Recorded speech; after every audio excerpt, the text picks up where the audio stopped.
the Husky Huddle, we gather round. Coach Schumann and Steve Cully were never found.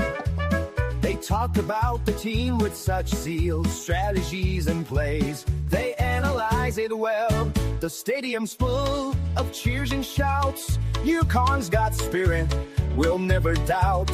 Coaches share their thoughts. It's quite the treat in this. All right, we'll jump right into it. But yes, that deserves our very laid back intro. Unfortunately, It does. This is Husky Huddle. I'm your host, the best podcast host in the universe, Steve Cully. With me, as always, he is working to become a better person. Coach Schumann. Person. Yeah. And we have the icon himself, the legendary voice of the Huskies, the best of the best, Joe D'Ambrosia. Joe, you have a cold? Sorry. Do I have a cold? No, I don't have a cold. I increased the bass on my microphone so I sound more manly. Oh, I like it. Oh, wow. Look at you going strong. Cully. Going strong. I can turn it back up. Saturday in Houston. Yeah, we absolutely could have used that. Believe me, it was a very frustrating debacle, and I have no words other than I know the kids did not play particularly well. We had so many missed tackles defensively. I just again felt offensively you can't ask Joe Fagiano to throw the ball 48 times. We need balance, and we weren't down 21 points. I know it was raining. There was no reason to throw the ball that much. Cam was hurt. I know that they don't have the trust in the other backs, but my God, to throw the ball 48 times, to leave time on the clock because you're incompleting passes, having Joe throw on the run, which isn't his strength. I was frustrated with the coaching decisions. But Joe, what was your take? And in the empty stadium of Rice, there was like 5 people there too. Doesn't matter how many people were there. That has nothing to do with the game. No, nothing to do with the game. It doesn't. As great as we made the win against BC, this was by far the worst loss of the Mora era. This is a team that gave up 61 points their last time out of the gate and scored 14. Yep. They ran the ball with abandon. They gained 300 yards on rushing. 56 carries. Rushing 300 yards. They had 78 plays. Yeah. UConn had 59. Come That's on. Crazy. That's crazy. What are we doing here? It's insanity. On that second overtime possession, they never tried to run the ball.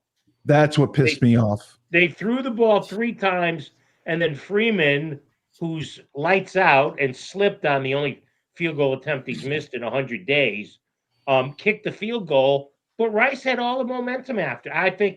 They did. I think it's an awful loss. It brings all of us back to reality, including myself. Oh, We yeah. were all giggly and googly-eyed after they beat a bad Boston College team. Okay? Let's just get that out of the way again. Well, now we realize how bad Boston College really is. Right. They beat a bad Boston College team, and then they went and lost to a bad Rice team. And I'll tell you what this does, boys. In my opinion, there are 3 games up for grabs the rest of the season, starting with a UAB team that beat Memphis in Alex Mortenson's first game as head coach. Yep. Upset number 22, Memphis. Yep. Absolutely. And I think because of that BC win, we went in there and thought, oh, we beat Boston College. Maybe everyone's just going to lay down for us now. We can just show up and win. And that's kind of the mentality it looked like. The missed tackles that we had defensively that Quentin Jackson He ran downhill. He had breakaway speed. He was faster than anyone we had on defense. He was unbelievable. They turned him into Lamar Jackson. Yeah, absolutely. And Jenkins, the quarterback, 17 of 22 for 171 yards. 75 of them were on that long pass, the touchdown pass to Jackson. Again, Jackson was everything. So I was just wondering, like, key off him. He's getting the ball all the time. He is their offense. Now, they did have 7 different running backs carry the ball, but Jackson was by far the most effective.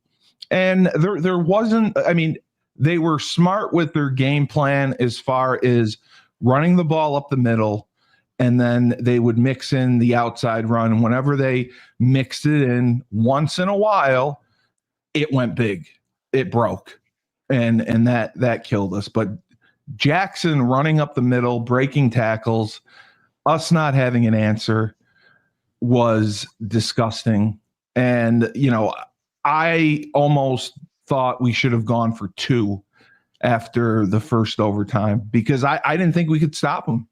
I think if you got a 2-point play, take a shot. I think that would have been our best chance to win. I agree with you, Steve, but no coach is going to do that. No, they're not. Especially if you think you're the better team. You know what's crazy? It's a valid point, Stevie, but nobody's going to do that if they think they're the better team.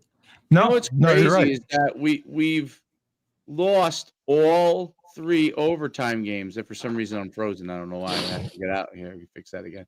But yeah, all 3 overtime. Dave, I'm telling you, in overtime and in certain crunch time situations, the play calling just goes out the window. He called the first play. He called a sprint out, and Romello Murphy was wide open. But again, Joe doesn't have the best accuracy on the run. He doesn't throw great on the run.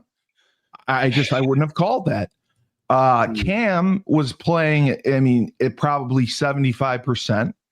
And they handed off to him on second down. I think he got 2 or 3 yards. It's 3rd and 7 incompletion, 4th and 7 incompletion.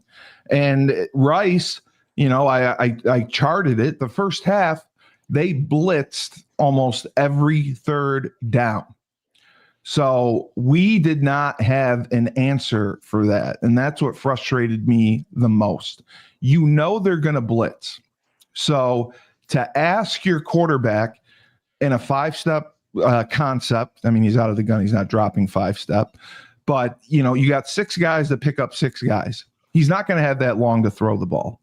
I would have called different route concepts, some man beaters, and give guys a chance to get separation. They didn't. We didn't get a ton of separation. I thought that turf also affected us, not making excuses, but we slipped a ton on the turf, just like Joe said, Chris slipping on the field goal that may or may not have won us the game. But I blame the players, but I truly blame the coaches more. I really do. Dave? Well, there's a lot of, I guess there's a lot of blame to go around. I think that the ability to handle the moment, which was an opportunity here, is a big issue. And totally agree. That's the part that, like, the difference between being a decent team and a great team is, I won't even go to say great. Decent team to a solid, good team is that part, like being able to win some of the big moment games. We're not doing that yet. And BC, though, was a great win. It was like Joe said, it was a terrible team. We knew it was a terrible team, and but we didn't know how. But now we really know. And I think that there's still. I thought maybe we were one step away from within the level we play at to being like one of the really good teams in that, but we're really 2 steps away still. So we're good, but we're not very good, and we're definitely not at the great realm either. So that's to me 2 steps away, which is a little disappointing because after BC, I thought, okay, maybe we're 1 step away, but no, we're 2 steps away, and we have to be careful. I mean, I'm sure he will do this, but we have to be careful, make sure the players understand the moment here that they've got to be ready for this week, because we could go backwards essentially, which would be bad, right? And I don't think any this is on Fagano at all, because you're asking him to throw 9,000 times. I think part of this is not trying to establish a run game, They abandoned it. Well, not trusting any of the other backs when Cam's struggled. Like, how come we have all these running backs? How come none of them are good enough that we could trust them to carry the load? That's my question. Like, we practice all the time. All these guys we brought in, we don't trust. Like Victor Rosa 2 years ago was the leading rusher. When EJ Barthel was the running back coach who's at Nebraska, their recruiting coordinator over there. When EJ Barthel was with Mora, Victor Rosa rushed for 1,000 yards or close to it, right? Or something like that. He was something like that, yeah. But had a really good, He was the leading rusher on the team. Yeah. I mean, but the tendencies is what bothers me. When Rosa's in the game, they very, very rarely, when Rosa and Juice are in at the same time, we throw. Yeah, of course. Juice very rarely is in when we pass. So the personnel groupings kind of give away what we're doing. Chris D pointed out we have a 7th-year QB and we have no poise in key moments. He did misfire under pressure a few times. He overthrew people. He was inaccurate. He throws fast. I wouldn't put it on Vignano though. I'm not putting it on him. I'm not putting it on him. That's not. I think if you ask any quarterback to throw the ball that much, I thought it was crazy. Where you get in that situation. Now, listen, if we were a Mike Leach style offense, exactly, we're not built. And you know what? You could have your quarterback throw 50 times, 60 times, and not worry about it, because the run game is only called if they're giving you the run. Mike Leach never calls a run play. The quarterback calls the run play because he sees that it's an opportunity to run the ball. There is no called run play. That's not our offense. That's not the offense we're running. So when you're not running one of those either run and shoot or air raid style offenses, and you're a heavy run team that can throw the ball a lot when necessary, you throw it 45, 50 times. That's a lot on the quarterback. Everybody knows what's coming. It's 3-step drop from gun, which would be 5-step under center, and you could really, really blitz and cover because of that, because there's a very high level of predictability. You know what I mean? So it's like everybody coaches. Like, I don't care what Rice's record is. They all coach the game, right? So they all got coaches that are watching film, breaking these things down. That's exactly what I said. They get coached too. They get coached too, and they get in a situation where it becomes a little more predictable.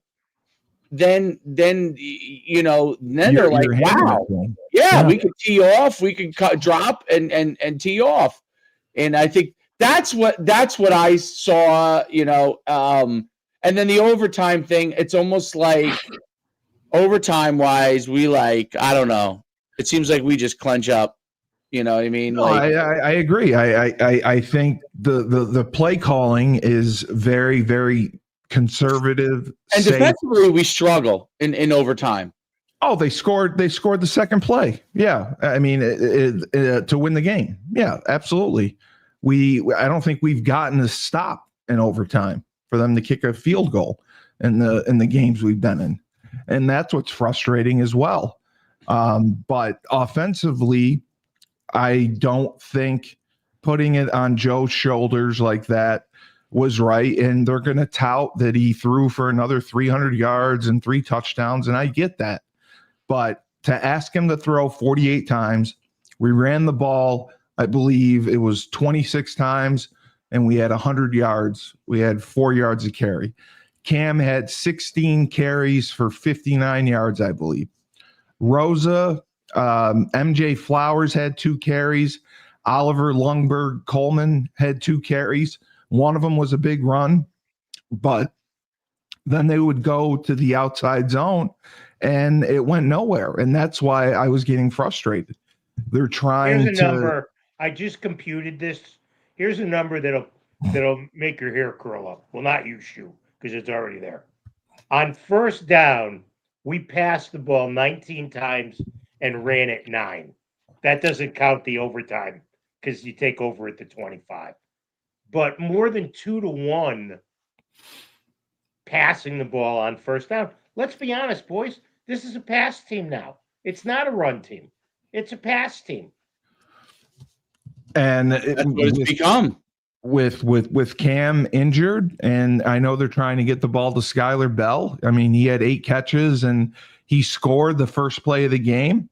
I think that we just thought we were going to show up and win. I really do.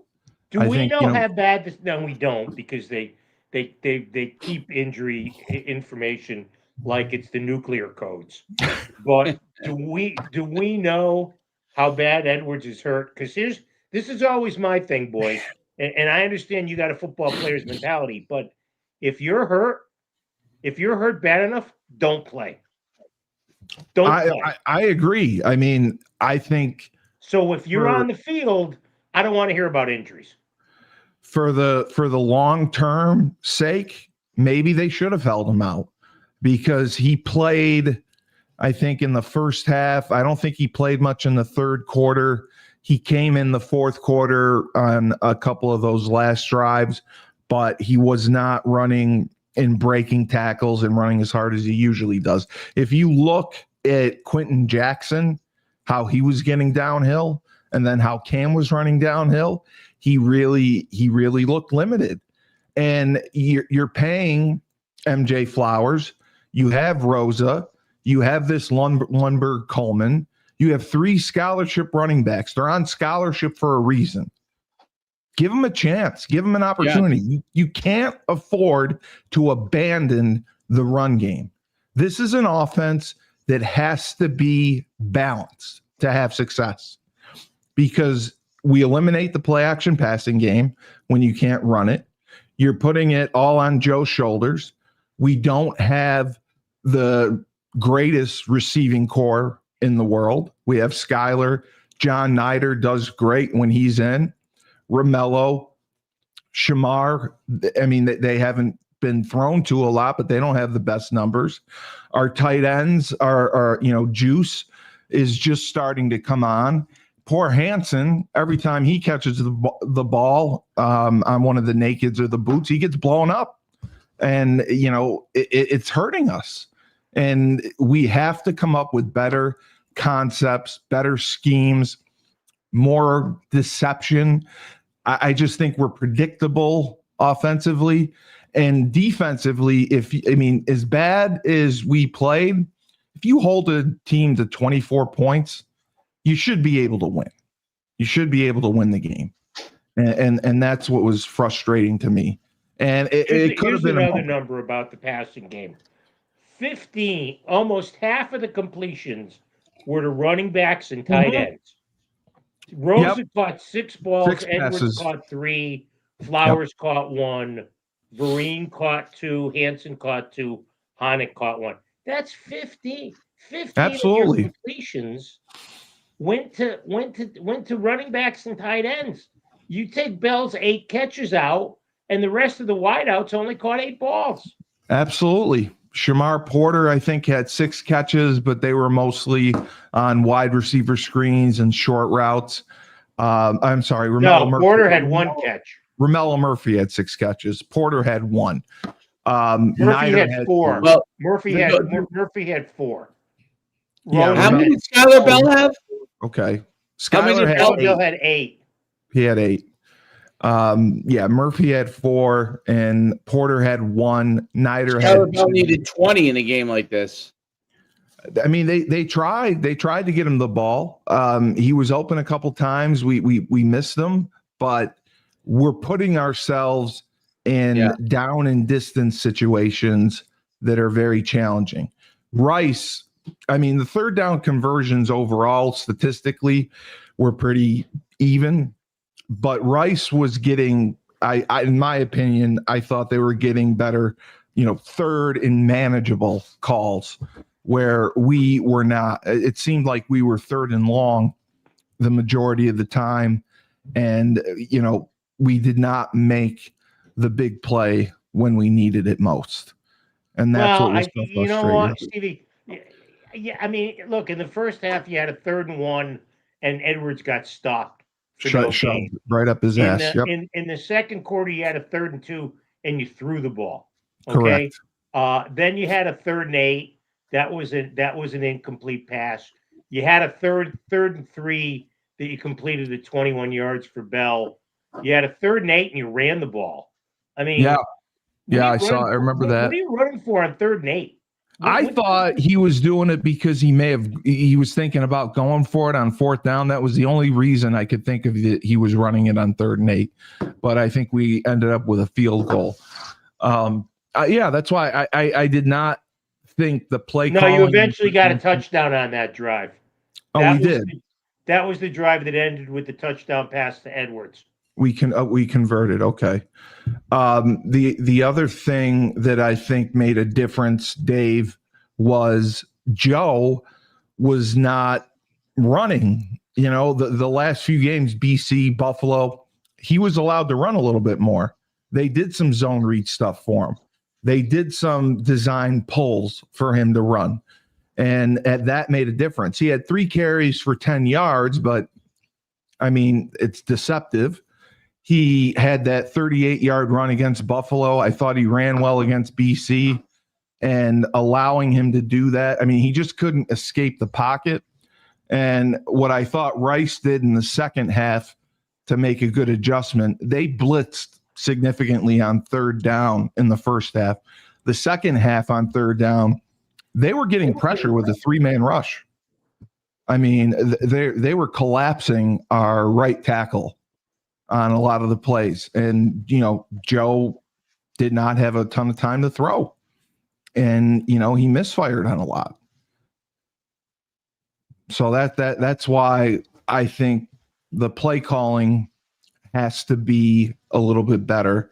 They try to use different sets, but I think by the personnel groupings, it really kind of gives away what they're doing. And that obviously doesn't help. But again, we're not down 2 touchdowns. Throwing the ball 48 times, I thought was completely unnecessary. We're not a Mike Leach passing team. They could have run the ball on this team. Give these guys a chance. I mean, we didn't even try to run the ball. He didn't try. That's what bothered me the most. And I think Rosa is tough. I think he's physical. I think he gets downhill. I think he's got good patience and vision. And, we didn't trust him to carry the ball. Have him carry the load.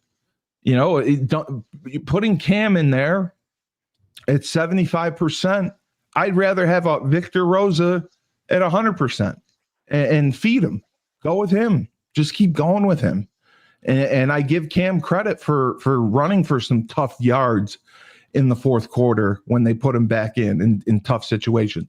And I talked about the stuff that Cam does, the little things people don't see. He steps up. He picks up the blitz, the blitzing linebacker. He sticks his head in there and he picks up the blitz very well. He blocked downfield on a wide receiver screen that almost went for a touchdown.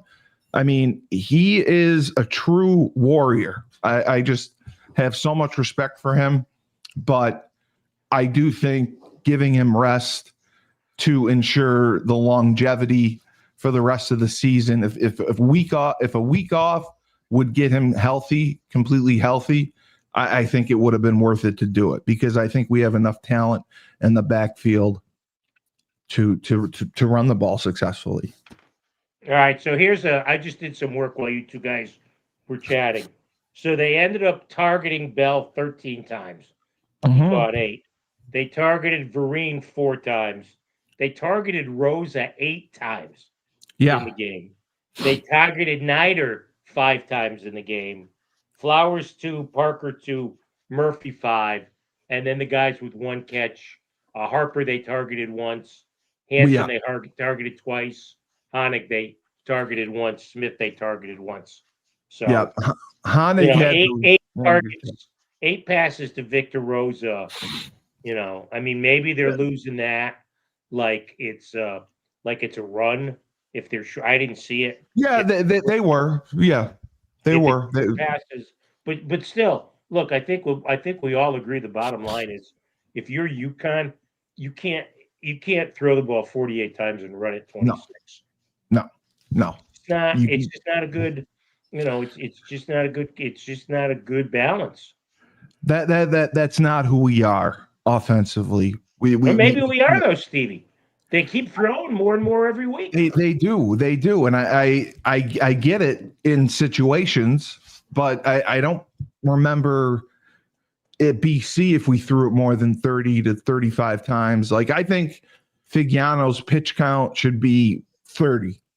30 should be tops. We I get would 30 agree. passes out of him. I would agree. And if we can run the ball 35 to 40 times, I think that's where we'll have the most success. Because I just think our running backs and obviously not having Mel Brown makes a huge difference. But you have 3 other scholarship running backs. They're Division I full scholarship running backs. One of them's being paid.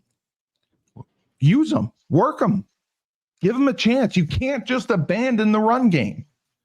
And just defensively, to miss tackles, to not be able to stop the run, the same play. I mean, everyone could tell what they were running. Like Dave, I know they were running that the Navy option out of the gun. Yep. But you could tell by the depth of the back in the backfield where it was going. And it was either going downhill and they would bring the guy in motion for the pitch and it was just window dressing. Yeah, the issue is responsibilities in that style of defense too. Yes. And I So knew that's always an issue in a 3-5-3 hybrid. Is the responsibilities because you get caught where they can just come downhill on you.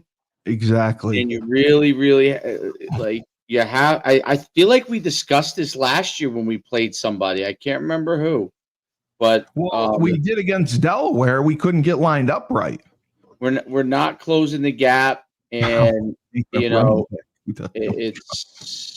I don't. It's a We're not good against these like reads. Anything with reads. Anything with a running quarterback. We struggle. Yes. Yep. When you have a read or option component, which a read basically is, defensively we struggle. And we have Air Force still, right? Who also is going to be triple, right? Absolutely. Air Force is still triple, right? I thought they were. Air Force does it. I'm sure UAB will be putting in some concepts this week after seeing what happened to us. But Chris D said Moore doesn't trust Rosa. That should be obvious. He's obsessed with his fumbles. And how are we paying a running back who they don't trust to run and a backup quarterback we're paying when we don't have good offensive and defensive lines? And the offensive line, Wes Ho got that personal foul that was stupid. Our tackles got destroyed against a 3-man rush. I concur with some of that, absolutely. And I think they should have went with one of the other running backs. I think Victor Rosa has done everything asked of him. He's done everything right. He's someone he could have went in the portal after last year, after Mel Brown and Cam basically took his job. He could have took his ball and left. He didn't. And that shows loyalty. That shows. But one thing, Stevie, because we're not out there, we don't know what goes on in practice. No, we don't. We have don't. no idea we don't. what goes on in practice. So sure. We don't. We can't make this overreaction Monday, but at some point, the coaches are getting paid really good money to make decisions, so you have to trust their decisions. So I brought up the game notes from this week that gives you all the stats. So against Central, they threw the ball 5 more times in a game they won by 46 points. That's obscene. That to throw Wow. the ball 5 more times, that's obscene. Wow. Against Syracuse, you take it out of the books because you're well, no, you were ahead of Syracuse. They We were threw the ball 14-6, yeah. 10 more times against 17-6. They threw the ball 10 more times against Syracuse. They ran the ball 7 more times against they passed the ball 7 more times against Delaware. The only game where they ran more was Ball State. 37 runs, 30 passes. Against Buffalo, it was 31-32. Against FIU, it was 33-34, so that was balanced. Against BC, it was 27-31. That's not awful. And then again, this week was crazy with the amount. So that shows. Yeah, I mean, for the most part, this game was an anomaly as far as throwing the ball more. Yes. So they must have really thought that Edwards couldn't get the job done. I agree. But if you think you can't get the job done, you don't hand off to him 16 times. Exactly.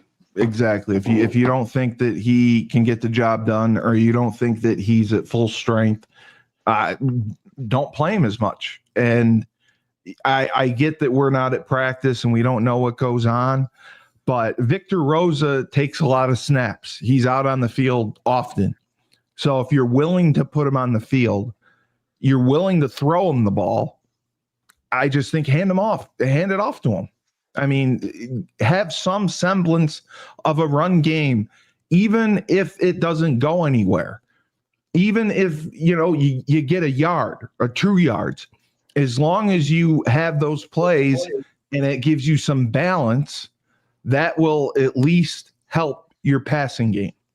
When you completely abandon it and throw 48 times and you just went over all the games that we've had balance other than, Central, we have had the most success. So that's why I was frustrated. If we had been down 2 touchdowns, I'd get it. We weren't, and that's why I was frustrated. And, Rice looked like they were playing a 3 down front. I thought we could have gone downhill and had some holes. Anytime we ran outside, we got it shoved up our poop chute. And that's what bothered me. I thought we had a poor game plan, to be honest. And defensively, first of all, Rice had, I believe they mentioned, one of the worst 3rd down defenses in the country. And I think that's why they blitzed, because that's what you do when you have a bad defense. You just send the house, and that's what they did. Second half, they made adjustments. And we normally, Dave, if I'm not mistaken, we've been a pretty good second half team. We've come out and done well in the second half. And this game, we only managed 3 points. The only thing I can say is that I would say we've been decent in the second half. It depends on the team we played against. Defensively, I don't think we've been good in any of these halves. No, we're horrible against maybe the run. BC. I would say. Yeah, BC. BC, we were good in the second half. I think we only gave up a few points. And you got to throw out the Central and FIU game. Absolutely. But you're right on. Syracuse, Delaware, Buffalo, Rice. Second halves have not been good for the defense. No. Absolutely. So, I think the adjustments can be made. I'm not going to throw the baby out with the bathwater. Well, let me write that one down. What is that again? Baby out with the you don't throw the baby out with the bathwater. Isn't that the saying, Dave? That's what my mother used to say to me all the time. So I'm just trying to. But Why would you throw a baby out anyways? I don't get that. I've never understood. That's what my mother used to say to me, because she wanted to throw me out. That's why. But no, I think that we can make adjustments. I don't think the sky is falling. I think that the coaches have to put together a better game plan, more balance, a little more deception, change some things around, personnel groupings, whatnot. And defensively, they should be doing tackling drills all week, because I mean, the amount of missed tackles, if I go back and look at it, was unbelievable. Because like you said, in an option type of offense, you're expecting your linebackers and your safeties to fill.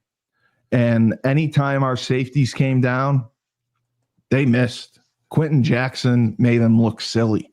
And he just was on a different level. His speed, the sky is absolutely falling. You can't adjust the problems we have. We are not good enough. I really am. I don't believe the sky is falling. Listen to me. I do believe that this Uconn team has a significant amount of talent. I do not believe we are using it properly. I think there are things we can do. The other thing that shows issues on where I'm surprised in that, like, we're decent on the offensive line occasionally. But my butt is that the second half we start to have some issues. Oh, big time. We got collapsed. Yeah, the on a defensive line, we definitely have issues, especially against the run. Huge. And I don't know if it's because we use a lot of athletes at those other spots, and the D linemen, it's just not enough D linemen to take care of the job. I don't know if that's what it is, but from what it looks like, I can tell you, you're not physical up front. No, they get knocked around. But Dave, or maybe we're undersized. Are we undersized? You haven't looked at the size. I mean, I don't know. Smiley's undersized. Vincent Carroll Jackson, I don't believe, is undersized. Okay. Hoffman, I don't believe, is undersized. Black was in there. I don't think so. My issue, Dave, we talked about this. We play the 3 down front. So it turns into a 4 down front because we walk up an outside linebacker. Yep. But a traditional 3 down front, like the Giants used to play when the New York Giants had like Jim Burt and Eric Howard. Yeah. The nose guard played 2 gaps. He was a 2-gap player. And he's got to be unmovable. Absolutely. And, that's the reason Vince Wilfork used to get paid a ton of money. The reason they were good the last couple of years because of Stafford, Jelani Stafford in the middle. 100%. 100%. Right. Jelani they were impossible to run against. Made a huge difference. And McDonald, the linebacker, both of them made a huge difference. Yep. Parham, he did have another sack. He is very good in the passing game. He would come up and make plays in the run game. We just weren't consistent with it.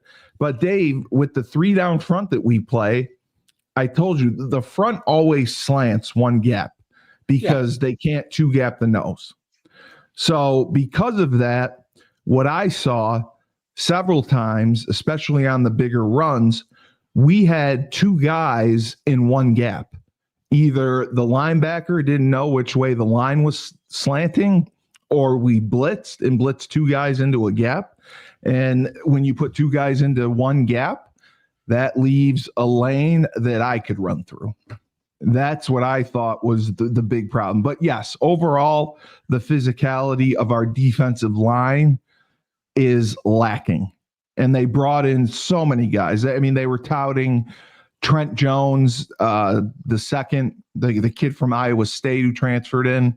He made 1 play, 1 or 2 plays. I just think they. When you live and die by the portal. That's it. That's what I'm saying. You're living and dying by the portal. This is what you get.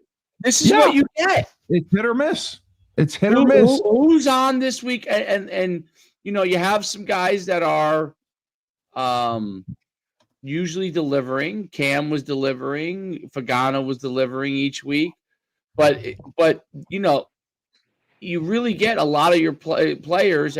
Cam's not a transfer, but you get a lot of your players that are hit or miss when you bring guys in. And the whole D line. Part of the reason why some of them are not Skylar Bell, because he's turned out to be a superstar, but short of Skylar Bell, one of the reasons why they're in the portal may be inconsistency, not talent, okay, but inconsistency, and that probably is your biggest obstacle with a lot of portal players, unless they are a clear upgrade, meaning it's a guy that I don't think we have too many of these guys, but let's say it was a guy that had 10 sacks at FCS and moved up. Okay, that's an upgrade guy that just has to adjust to the talent level he's currently playing against. But it's not the same as a guy who rushes for 500 yards, okay, at FCS. A guy who rushes for 600 yards at FCS is good. It's not that he's bad, he's good. But is he going to give you the level of rushing that you need at the FBS level consistently? No. Look at Danielle made a very good comment about for all his faults, I knew what UConn's identity was under Edsel. Tough, run the ball with the line of scrimmage. And round one, you mean round one, not round two. Round one, no doubt. Yeah, not round two, right. Round two was a disaster. Round one. She has it down to a T of what he used to say. Right. It was run the ball, don't turn it over, play tough defense, score in the red zone. Those were his main principles, and then win the special teams battle. He does it, and she's like, what's more his identity? I can't tell. And I somewhat agree with that. I think we want to be a team that can run the ball, and have some balance. I think we want to be a hard-nosed, tough defense, but I don't know that we have a true identity. The negative, you brought this up the whole entire time. The negative on the rushing attack style, which is the stretch game, right? With Cam in there healthy, he's unbelievably good. So he's been unbelievably good in that style of run game. Okay. You brought this up. Most running backs, that is not an easy, NFL running backs sometimes struggle with it, right? Yeah. So the fact that Cam happens to have a great ability to run the ball in that offense, which makes it very effective. Now he's hurt.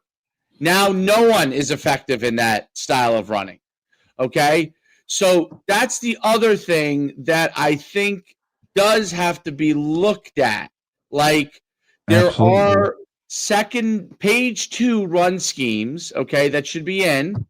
Page 2 run schemes that should be in, perchance that Cam is not available for whatever reason, right? And Cam can run any style of he runs downhill, he runs outside. There's no reason not to put in some pin and pull and stuff like that, because Cam can run it also, or any counter power or anything like that. Cam can run all of those anyway, but most backs can't do what Cam can do on the stretch play. So if you lose a guy, now you're up Schitt's Creek. Because if that's your whole identity is your offense for your running attack, absolutely. And that's why I have said, no offense in the country. No offense in the country anymore. Watch Lane Kiffin, watch even USC. These guys are all doing pin and pull, okay? None of them, unless they're a Mike Leach style pass 90 times, like, Dodge is out of North Texas and really does a great job with it, right? unless you're that style of offense, you got to do some pin and pull. You have to incorporate. It has to be incorporated. Yes. It has to be. It doesn't. I get it. He doesn't want to use it as his primary. Understood. You have to have it in because because I'm sure it's in. They're just not practicing enough to run it. Obviously, I'm sure they might have it in some capacity, but they're obviously not using it enough where they're comfortable running it in the game. No, and you know where the ball's going every time, because when you're in the shotgun offset, if the back's to the right, the handoff's going to the left. And that's the thing about pin and pull that's so great. You can run it. Stretch is perfect to run counter off of. A pin and pull is perfect to run counter off of stretch. You take a step in that direction, two guys pull down and kick out, and here we come. That's why I begged for counter all year long. But Joe D, I had wanted to ask you off topic a little bit. Yeah. What were your thoughts on the Brian Kelly situation? It must be nice to have LSU where you can afford to pay that much money to a coach not to coach. 56. You know what? Oh, Christy, you didn't watch. We can talk about the money these kids are getting, and that's all well and good. But the money these coaches get and the buyouts they have is ridiculous. Is ridiculous. You're just in the wrong profession. Joe, I read. Oh man! I wanted to get your thoughts. I read that because of these buyouts, that coaching contracts may be starting to change in the future, where they'll get less years or less money. Do you see that happening or no? No. No, nope. They're still going to get. Because here's the thing, guys. Who's going to be the first school to do that? The first school that's going to do that will be the first school where the coach says no thanks. Yeah, no, I that's what I was thinking. I was thinking that too, because LSU was still trying to negotiate Kelly's buyout, which is $56 million. And the AD giving him a 10-year contract like that, I thought was nuts. But it's going to be a record, allegedly, for the number of coaching vacancies after this cycle. The record, I think, was 33. And right now, I think we're up to 11 or 12. And the season has 5 or 6 weeks left. So who knows what's going to happen? And that's what I think is so crazy. Oh, Christy, you had to put that up. Christy, please tell me you didn't watch that. But yeah, that's what I wondered, because, Dabo Swinney, he's another one who may be out. And I also read an article that said in the last 10 years, schools have spent $533 million in dead money paying coaches and coaching staff. You know why they don't care? You know why they don't care? They care, but they don't care as much. The revenue. I know the revenue. It's because of the money they make surrounding the program is so large. I mean, LSU is probably like on its way to being $1 billion operation. So is probably most of the big SEC schools, right? Do you want to guess what Dabo's buyout is? It's very high. I thought it was is it in the 70s? 80? It's $60 million if he gets fired in this calendar year. It drops to $57 million if he gets fired next year. Next year, right. And then keeps going down and down. So he ain't getting fired before the calendar year ends. But although you know what? If you're Clemson, $3 million doesn't mean squat. It's like $3 to us. But you think like LSU would go out and pay another coach, of course, $10 million a year? Yeah, of course. They're going to pay whatever it takes. Yeah. to get a Lane Kiffin or to get Kurt Lane Kiffin. Signetti. Yes, if they can get him. See, here's the thing: if you go to LSU, all right, or any of these other big programs, if you're like Signetti, for example, who just got a raise, he got a raise. They never win at Indiana. They are now winning. They're on the hunt to possibly win a national championship. Okay, two in the country, I believe. I mean, I don't see Indiana changing their overall expectations of their football program as far as being above 500.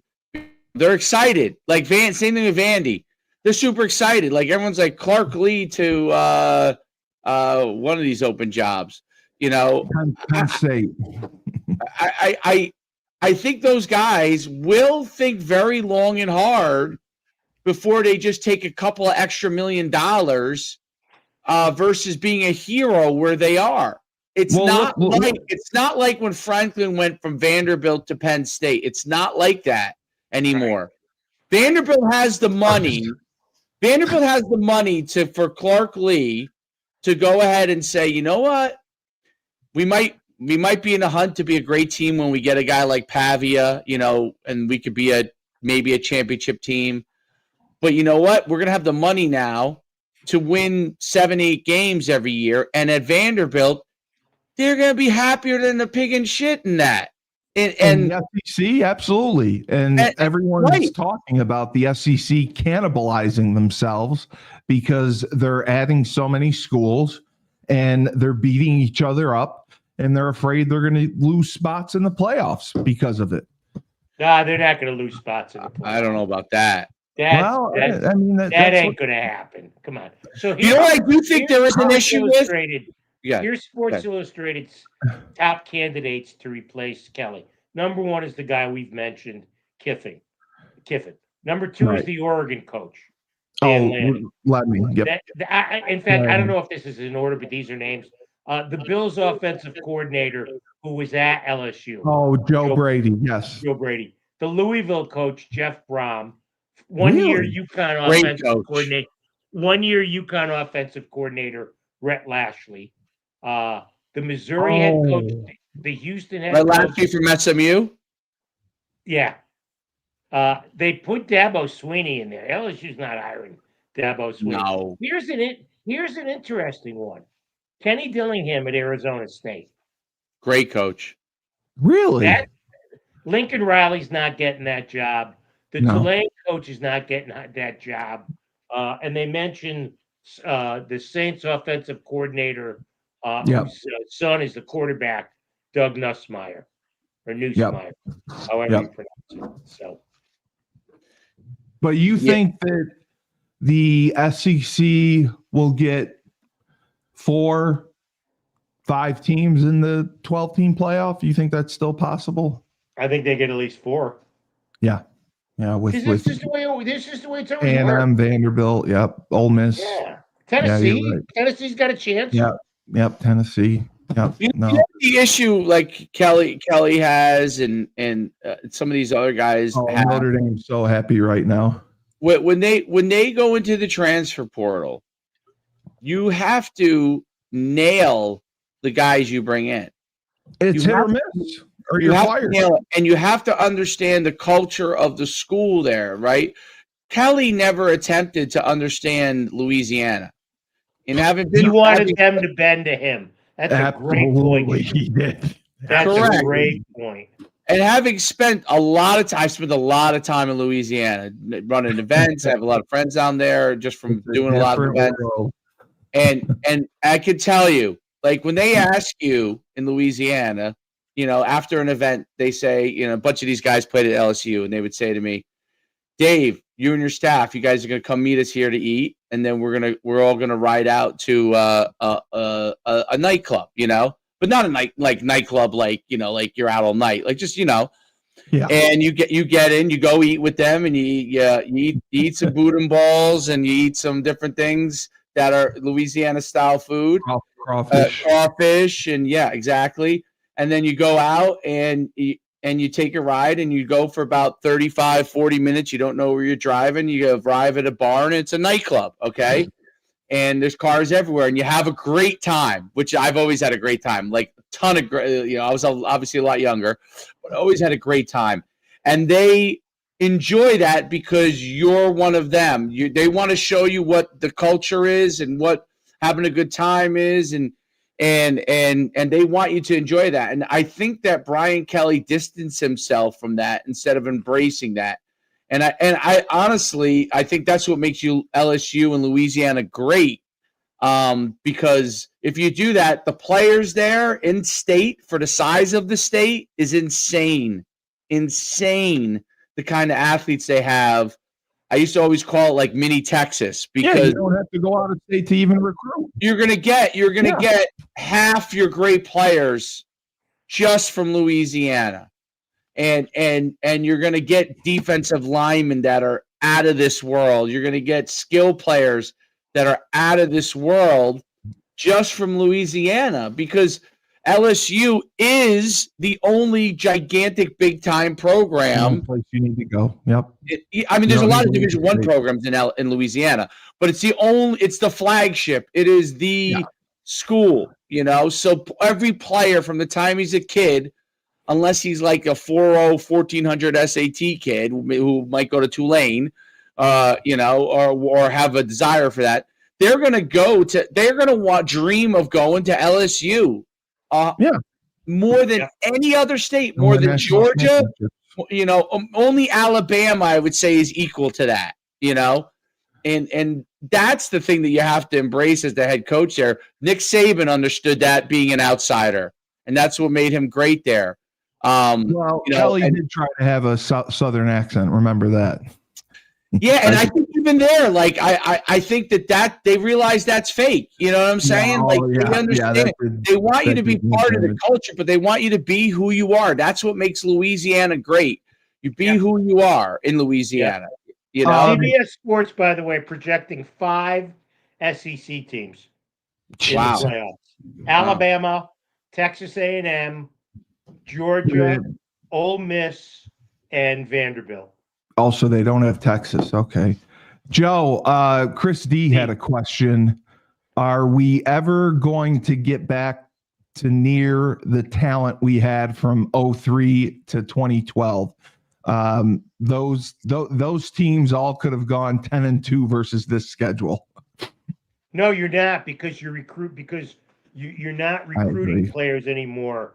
You're buying players. You're taking players through the portal. When you used to recruit players, you could groom them into playing in the Big East, which at the time was a good conference. When you had Miami, when you had West Virginia, when you had Syracuse, when you had BC, when they were good. Okay, no, you're not gonna get.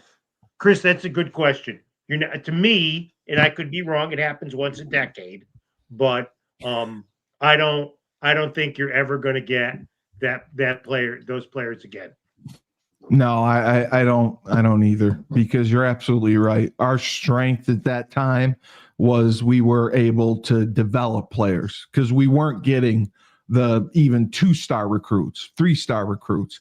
We got who we got, and we redshirted them and developed them. Now they're going to the 5-for-5 system, Dave. I don't know if you saw that. That 5 years you get no matter 5 what. Years. Yeah, 5-for-5, and junior college does not count, I believe. So if you play a year at JUCO and then go, you're still going to have the 7th-year seniors. But Joe, this is my question: what? Is that true? So because what Pavia did, right? Because Pavia that set precedent for it. Yep. I knew that was going to happen. Joe, honestly, with UAB this week, obviously Air Force, Duke, and FAU, where do you see us going from here? Oh, I think you could lose 3 more games. I was thinking the same thing. I was thinking worst case scenario. You could go 4-0 and end up the same 9-3 as last year. You could, but this team has shown more flaws than I think they imagined it was gonna. Yes. So inconsistent. By the way, I see another bowl for college football news projects UConn to the Boca Raton Bowl against Old Dominion on December 23rd. Oh, that's God. fun. Why would they send us down there? I'd rather go back to Well, it's Fenway. not that they send us, Steve. It's the only thing that would be available. Right. It's what's going to be open. All right, You're we're running down here. Let's break down the important game of the weekend. Yes. Let's break down the game that had everybody's interest nationwide. It was a game that people were looking at. It was something that people had been waiting for a long, long time. It was played under beautiful conditions, and it was the Middletown Eagles coming up short. I think I've heard rumors. Fire the coach. I've read the chat that a lot of the blame goes on the coaching staff, much like we're blaming UConn's coaching staff. The Eagles' coaching staff did not concoct the game plan conducive to those little kids winning. I know Dave was up day and night. Choose your response. Dave was up day and night. We did the best we could. You know, seriously, I'm busting your chops because I know. Congratulations to you and the kids and your assistants. To get that far in a state like New Jersey says a lot. So congratulations. No. We're very proud of the kids. To that, you should be. Yeah. You should. Yep. So, and that means you get to come to the game this weekend. So that's also good. That's true. That first thing, by the way, I said. That's why I didn't want to text you yesterday because I was nervous. I said it last night. I said, I'm going to the UConn game this weekend. If you guys want to go, they're like, "Oh, we are." I'm like, I didn't bring it up just in case we won, because I didn't want to But now, I said I'm definitely going to the UConn game. And which will be good. I'm trying to. You guys will have fun. By the way, I just unearthed this nugget. What do Southern Cal, Tennessee, Duke, Ole Miss, and UConn have in common? I don't have the slightest idea. They're all in the top. They're all in the top 9 in passing offense in the NCAA's. I stand corrected. Joe is right. We are a passing offense. Seriously, right? We are. Yeah. Southern Cal is 1. FAU is 2. Tennessee is 3. Duke, there's a red flag, is 4. Baylor 5. North Texas, who you alluded to, SHU is 6. San Jose State is 7. I know it's San Jose. Relax. 8 is Ole Miss. 9 is UConn. 10 is Pittsburgh. Chris V, yes. I don't know if it's going to be before the game or at the tailgate, but yes, I'm getting some award. So just don't. You are? Yes. I'm getting the Spotlight Award from the National Sea Club, which I don't know what it is, but. Good for you. Why didn't you let us know that? Because I knew that I'd get my balls broken a little bit for it. That's why. But no, it was that's great. It's great. We don't bust chops for something that's legitimate. I mean, if you were getting some illegitimate thing, we'd bust your ass. But no, Kevin Freeman was very gracious in doing that. I appreciate it. I don't know where it's going to be presented. I hope to God it's not before the game. I hope. I guarantee. No, I'll tell you when it's going to happen. I God. know damn well it's going to happen during the game, during a timeout. They're going to march your fat ass out on the field and introduce you. All right. On that note, they're going to march your fat ass on the field during a timeout. Oh, that's great. That's so funny. That is really funny. Well, another banner episode of Husky Huddle.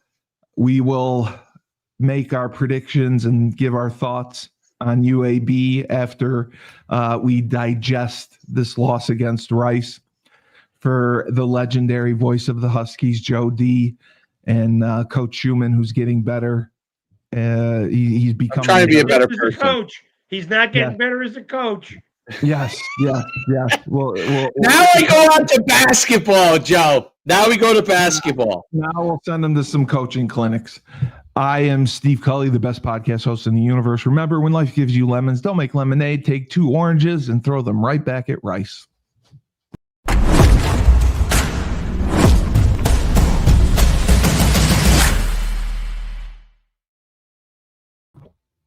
Oh,